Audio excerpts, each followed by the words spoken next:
বিমান বাহিনীর কর্মকর্তা, বিমান সেনা ও MODCR এর ৩৯ সদস্যকে বীরত্ব ও সাহসিকতাপূর্ণ কাজের স্বীকৃতিস্বরূপ শান্তিকালীন পদক দেওয়া হয়েছে। সোমবার বাংলাদেশ বিমান বাহিনীর সদর দপ্তরে এই পদক প্রদান করা হয়। এতে বিমান বাহিনী প্রধান air chief marshal Hasan Mahmud Khan প্রধান অতিথি হিসেবে পদক বিতরণ করেন।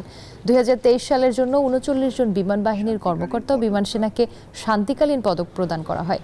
অসীম সাহসিকতা ও দক্ষতার স্বীকৃতিস্বরূপ প্রয়াত স্কোয়াড্রন লিডার মোহাম্মদ আসিম জদকে মরণোত্তর বিমান বাহিনী পদক তার স্ত্রী ও মায়ের কাছে হস্তান্তর করা হয়।